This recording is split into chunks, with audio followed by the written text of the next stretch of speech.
पावन नाम बाबा जी का कहना है बाबा जी तो बचा रहे हैं बाबा जी की वाणी है सतयुग की अगवानी है सतयुग की अगवानी है बाबा जी की वाणी है सतयुग की अगवानी है। माँ बहनों की लाज कौन बचाएगा? जय गुरुदेव। इस कलयुग में सतयुग कौन लाएगा?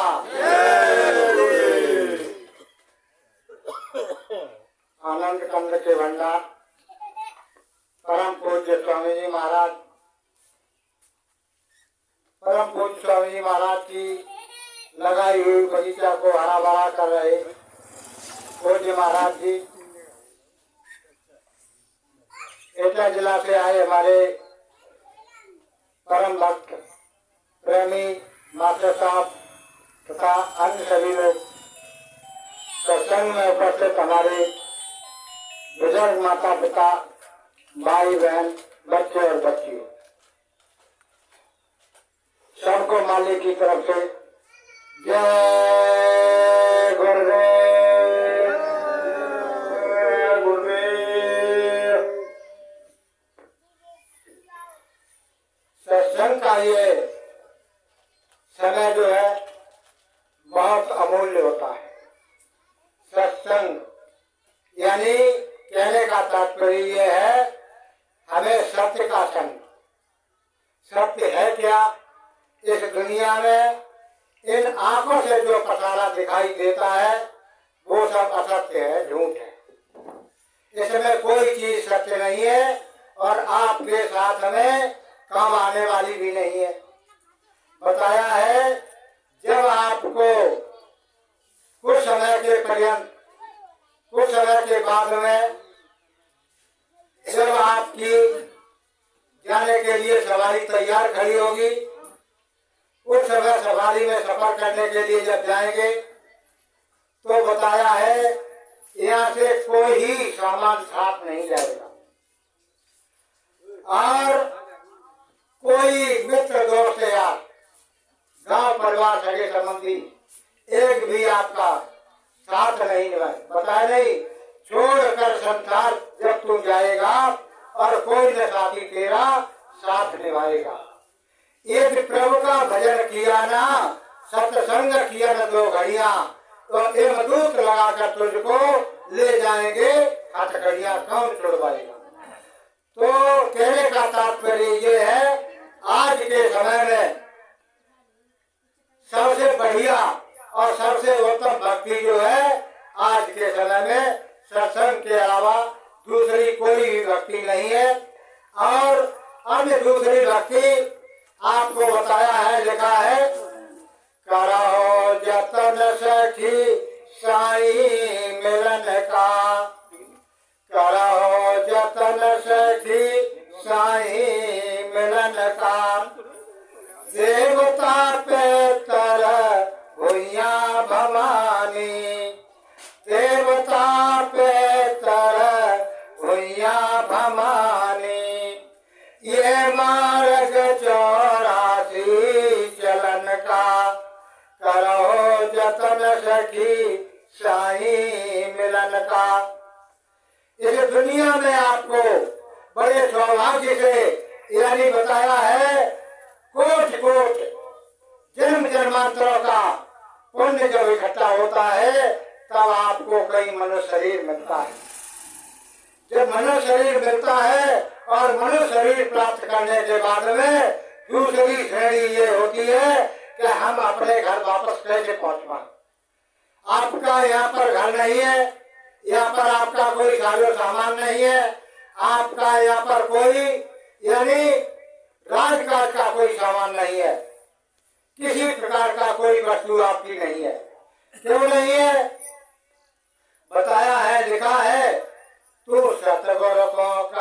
आदि कटे तेरे भव बंधन सारे। तू सतगुर को कर याद कटे तेरे भव बंधन सारे। अकाल अबदे छोड़ जगत की तू नातेदारी। और भाई बंदर कुटिन कबीला संग चले न नारी। सभी मतलब के साथी हैं और कोई नया बे काम मैल रथ घोड़ा हाथी है। समझ मन मूर्ख मतवारे। तू सतगुर को कर याद कटे तेरे भव बंधन सारे।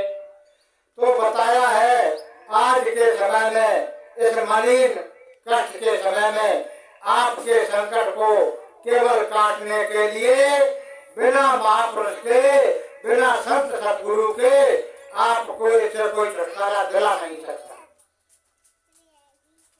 इसके लिए हमें युक्ति करनी पड़ेगी, महापुरुषों को खोजना पड़ेगा, संतों को ढूंढना पड़ेगा। और ढूंढने के लिए हमें क्षमता होनी चाहिए, हमें उनकी पहचान करने की हमारे अंदर एक तरकीब, युक्ति होनी चाहिए कि हम उनकी पहचान कैसे कर लें। मेन चीज तो पहचान की है। जब पहचान में आ जाएंगे तो आपके ऊपर दृढ़ विश्वास हो जाएगा, आपका उनके ऊपर हो जाएगा और उनका आपके ऊपर हो जाएगा। उनका तो आपके ऊपर है ही है, लेकिन हम किन्हीं कारणवश किसी लोग बताया है, लिखा है उसमें गोस्वामी जी ने रामायण में लिखा है कि मोह सकल व्याधन कर मूला। इससे उपजत है सब सूला। बताया है मोह जो है आपको अपने सच्चे मार्ग से जिगाने के लिए एक मूल मंत्र है। ये जो है आपको इस हिसाब से बताया गया है, जितनी ये दुनिया भर की पसारा दिखाई दे रहा है, लिखा है यहाँ तक कि वेद पुराण सुरत यश गाई। सुलझत नाए अधिक अधिक और जाई। वेदों में, पुराणों में, रामायण में, गीता में, गुरु ग्रंथ में, बाइबल में, यानी सब में इस जीव आत्मा को सुलझाने का उपाय बताया है, लिखा है। लेकिन ये सुलझी नहीं, उलझती चली गई। क्यों? बिना महापुरुष की दया के भाई इतना बहुत यानी बताया है कि अब न सो बेखबर, अब न सो बेखबर दूर तेरा है घर। जाने वाले और बेड़ा अमृत है, अमृत कमाए। ये मनुष्य शरीर जो बताया है, ये बेड़ा अमृत बताया है। अमृत जैसे बेड़ा में रखा होता है, इसी प्रकार से इन 84 लाख योनियों में ये अमृत के समान इसको उपाधि दी गई है मनुष्य शरीर को। अगर थोड़े से समय में इसको नहीं समझ पाए तो फिर कितना समय निकल जाएगा उसमें चक्कर काटते काटते और भटकते भटकते। महापुरुष ने तो यहाँ लिखा है कि एक एक योनि में, एक एक नरक में, एक एक जीवात्मा को पता नहीं कितने समय तक चिल्लाना सीखना पड़ता है। लेकिन छुटकारा पाने के लिए कोई जरिया नहीं होता है, कोई उपाय नहीं होता है। वहां पर केवल जो है सबके सब जो है केवल भोग योनि के जीव रह जाते हैं। कर्म योनि आपके हाथ से छीन ली जाती है। कर्म करने का अधिकार आपके हाथ में केवल जब तक मनुष्य शरीर में है तब तक आपके पास कर्म करने का अधिकार है। और जो है जिनको हम और आप देवता कहते हैं, देवी देवता कहते हैं, उनके हाथ में भी कर्म करने का अधिकार नहीं है। कर्म योनि उनसे भी छीन ली गई। वो जो है अपना कर्म करके अपनी मुक्ति और मोक्ष का रास्ता नहीं प्राप्त कर सकते। वो आपके साथ में रह करके, आपके साथ में रह करके और आपकी बात मान करके तब वो है उस रास्ते को पकड़ते हैं जिसके द्वारा उनका यानी इस जीवन से बताया है। एक जब सत्संग शुरू होता है उसमें 40 साल एक प्रार्थना बोलते हैं, मानव तेरे जीवन का आधार रहेगा कितने दिन, इस तन में तड़पती श्वासों का ये तार रहेगा कितने दिन। आखिर ये कितने दिन रहेगा? नहीं रहेगा, ये भी छूट जाएगा। जो आपको ये सुंदर वक्त मिला है, जो आपको ये बेड़ा अमृत के समान आपको यानी सुख सुविधाएं प्राप्त हुई हैं, ये भी सब छूट जाएंगे।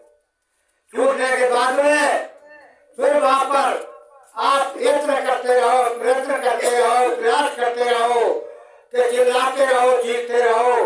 और लिखा है गोस्वामी जी महाराज ने रामायण में कि जीव चराचर याचना करते हैं, अपनी फरियाद करते हैं उस परम पिता परमात्मा से। जीव चराचर याचते नरतन समनाय कब न होते ही। बताया है मनुष्य के समान ये उनसे विनती करते हैं, किसी का शरीर नहीं बनाया गया जितना आपको सुंदर बनाया गया है। आपको सुंदर क्यों बनाया गया है? आप अपने असली चीज को खोज करके, असली वस्तु को प्राप्त कर करके और आप अपने घर वापस जा सकते हो।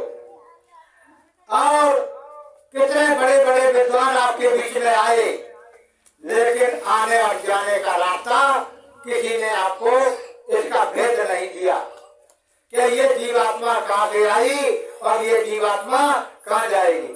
केवल शरीर का यानी जब श्वासों की पूरी खत्म होती है तो शरीर से कौन सी चीज ऐसी निकल जाती है जिसके द्वारा सारे लोग इसको बताते हैं कि ये मुर्दा हो गया।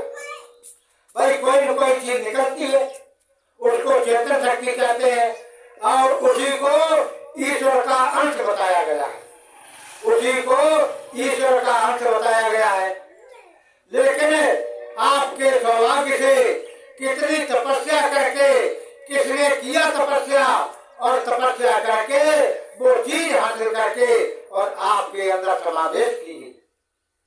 जब समावेश की गई तो उसके माध्यम से हमें इसकी अहमियत को समझना चाहिए कि आज हम सुंदर वक्त है, सुंदर समय है, सारी सुविधाएं हैं और अपने वक्त को खोज लें। वही चतुर होते हैं, वही चतुर होते हैं, समय से जो अपना काम कर लेते हैं वही चतुर और चालाक माने जाते हैं। समय पर्यंत समय निकलने के बाद में लोग सिर ढूंढ करके पछताते हैं। उस समय पर आपकी कोई फरियाद नहीं सुनेगा जब जमदूतों का डंडा आपके यानी सर पर पड़ेगा। उस समय की युक्ति के लिए आज इस दुनिया में सत्संग की प्रक्रिया शुरू हो रही है। इस बताया है, आपने बहुत सी कहानियां सुनी होंगी। बताया है कि बहुत से तपस्या करने वाले लोग हैं, बहुत से रिसर्च करने वाले लोग हैं जिनको ऋषि कहते हैं। उन्होंने कितना रिसर्च किया और उनको रिसर्च करने के बाद में लेकिन बताया है अभी तक लिखा है युग से जीवात्मा स्वामी जी महाराज को खोज रही, मिलने की आज है गुरुदेव की बताई। दूसरी युक्ति आज दिन तक इतना भेद नजदीक और इतना बारीक किसी ने आज दिन तक आपको बताया नहीं। कितना भी बड़ा महात्मा हो गया हो, चाहे वो यानी दिल्ली की गद्दी पर बैठ करके प्रवचन करता हो, चाहे वो लखनऊ की गद्दी पर बैठ करके प्रवचन करता हो, लेकिन आप अपने अंदर में झांक करके देखो।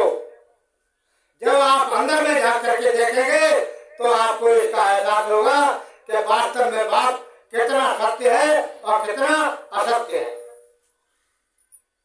इसीलिए जो है हम अपनी वाणी को यहीं पर विराम करेंगे और जिनके इंतजार में और फिर पुनः आप सभी लोगों से पुनः आग्रह करते हैं कि आप लोगों के बीच में